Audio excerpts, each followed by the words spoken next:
मध्य प्रदेश का ये इलाका नरसिंहपुर है। इलाके में करीब 2 लाख वोटर हैं।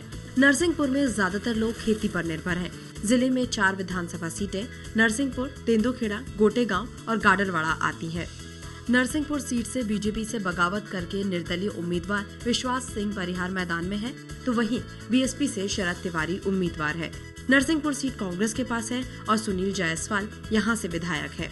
नरसिंहपुर इलाका खेती पर निर्भर है, इसके बावजूद यहाँ एग्रीकल्चर एजुकेशन की कमी है। वहीं इलाके में सड़कों का बुरा हाल है। एक भी कृषि के लिए कोई रिसर्च इंस्टीट्यूट, कृषि के लिए महाविद्यालय या हॉर्टिकल्चर के लिए युवकों के लिए कुछ हम वोकेशनल एजुकेशन दे सकते हैं, ऐसा एक भी केंद्र आज तक विकसित नहीं हुआ है। हॉस्पिटल का क्या हाल है? ना डॉक्टर्स है, ना कुछ ह्यूमन रिसोर्स है। हर छोटी छोटी इलाज के लिए आज यहाँ के आम आदमी को इमरजेंसी में जबलपुर या नागपुर भागना पड़ता है। उद्योग धंधों का बहुत बड़ा अभाव है। विशेष रूप से क्षेत्र की जो सड़कें हैं, नेशनल हाईवे हो, उनकी दुर्दशा किसी से छिपी नहीं हुई है। मध्य प्रदेश में 25 नवंबर को वोटिंग होगी। कौन बनेगा मुख्यमंत्री में आपका एक बार फिर स्वागत है। मैं हूं सुनील झा और आज हम हैं नरसिंहपुर में। मध्य प्रदेश का वो जिला जो पूर्ण साक्षर है। कहा जाता है कागजों पर पूर्ण साक्षरता इस जिले को मिल गई। क्या साक्षर हो गया ये शहर? क्या शिक्षा बढ़ गई यहाँ पर? क्या काम हुए, क्या काम नहीं हुए? विकास कितना हुआ नरसिंहपुर में? ये सवाल हैं जो जनता के जहन में है।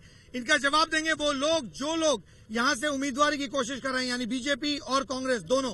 कांग्रेस का विधायक है यहाँ से, आपको बताएं इस वक्त सुनील जायसवाल जी हैं जो विधायक हैं, हमारे साथ भी हैं, उनका परिचय कराएंगे। लेकिन आपको बताएं यहाँ हमारे साथ जनता है, नरसिंहपुर की जनता जो सालों से इतिहास के कई पन्ने बदल गए लेकिन यहाँ विकास नहीं हुआ। और ये सवाल लेकर जनता यहाँ पर मौजूद है, नेता भी हैं।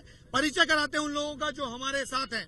सबसे पहले जालम सिंह जी बीजेपी के उम्मीदवार हैं यहाँ से जो हमारे साथ जुड़ रहे हैं। सुनील जायसवाल जी जो विधायक हैं और कांग्रेस से उम्मीदवार भी हैं, उनकी काफी परेशानी थी, बावजूद उसके उन्होंने वक्त निकाला, इसके लिए बहुत बहुत शुक्रिया। जालम सिंह जी बहुत पहले आ गए, उनका शुक्रिया। हमारे साथ विश्वास सिंह परिहार जी भी हैं जो निर्दलीय उम्मीदवार हैं। बीजेपी से इनका नाता रहा है लेकिन इस बार निर्दलीय के तौर पर चुनाव लड़ रहे हैं। सवाल सबसे पहले उनसे जो इस इलाके को रिप्रेजेंट करते हैं, यानी कांग्रेस के विधायक, कि आखिर कहा जाता है कि कागजों पर पूर्ण शिक्षित हो गया ये जिला, क्या हकीकत में ऐसा है? ये आज नहीं हुआ साक्षर को उसके हुए हमारे बहुत 15 साल पहले के ये साक्षर हुआ था जब पटवा जी यहाँ पर मुख्यमंत्री थे प्रदेश के।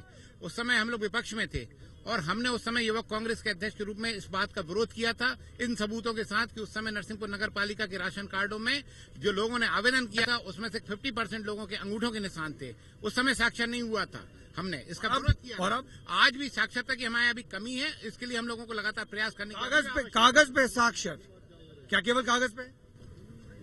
किसी को साक्षर करना, शिक्षा देना आंकड़ेबाजी नहीं है। पटवा जी की सरकार ने जनता के बीच में लोगों को साक्षर करने का प्रयास किया था और बहुत अच्छा अभिनव प्रयास था। उसके परिणाम धीरे धीरे नरसिंहपुर जिले में आए थे। और आज की स्थिति क्या है? आज भी आवश्यकता है। लगभग 90 से 95% साक्षर शिक्षा के क्षेत्र में स्कूल से लेकर बाकी सुविधाएं बहुत अच्छे मध्य प्रदेश की सरकार ने, आदरणीय शिवराज सिंह सरकार ने देने का प्रयास किया है। यहाँ पर क्या स्थिति है? शिक्षा की बात की जाए, क्या कॉलेज हैं, स्कूल्स हैं, अच्छे इंस्टीट्यूशंस हैं जहाँ पढ़ाई हो सके?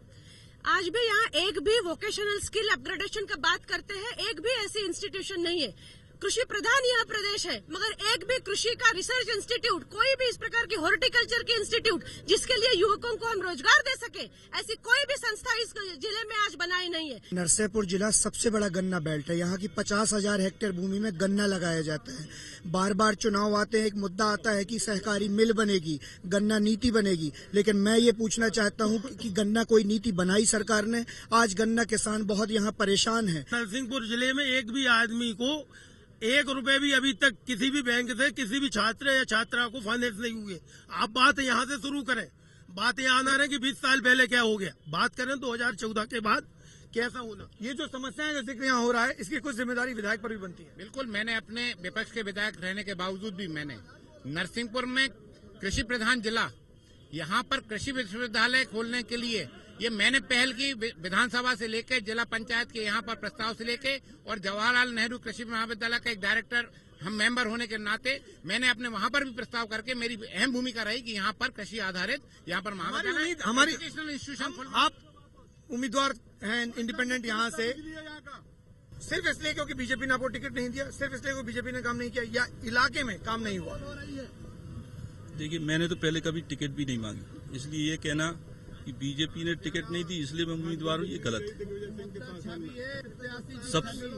सबसे बड़ी जो नरसिंहपुर में विधानसभा क्षेत्र में जो विसंगति है, भारतीय जनता पार्टी ने जो प्रत्याशी का चयन किया है, तो नरसिंहपुर की विचारधारा, मानसिकता और यहाँ की शैक्षणिक योग्यता के अनुकूल नहीं है।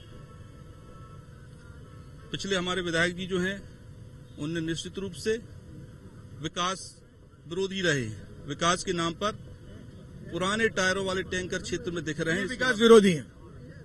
बाकी हमारा जो लक्ष्य है, नरसिंहपुर क्षेत्र में शांति और विकास, दो लक्ष्य को लेकर चल रहे हैं। भारतीय जनता पार्टी ने अगर हम पर विश्वास किया है तो मैं उस पर खरा उतरूंगा। विकास के मामले में सड़कों में आज नरसिंहपुर में इन 5 साल के अंदर 1-2 नहीं 80 गांव में सड़कें बन रही हैं, जो प्रधानमंत्री सड़क योजना से बन रही हैं, 12मासी सड़क योजना में बन रही हैं, पीडब्ल्यूडी में मेरे द्वारा ध्यानाकर्षण लगा के वहां पर इन सड़कों को विकास के मामले में मैंने जितने काम कराए वो इससे पहले नहीं।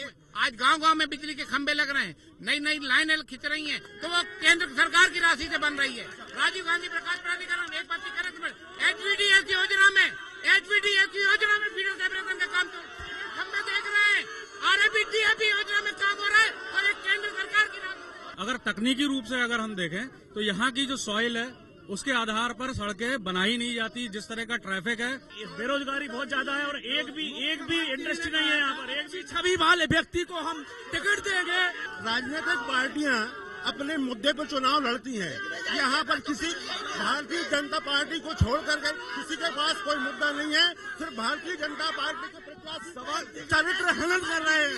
चलिए, सवाल कई हैं, मुद्दे कई हैं। 25 नवंबर को आपको मौका मिलेगा उस विधायक को चुनने का जो आप चाहते हैं नरसिंहपुर को रिप्रेजेंट करे, और 8 दिसंबर को आइए, वोटों की गिनती ये देखिए हमारे साथ, यानी ABP न्यूज के साथ सीधे लाइव।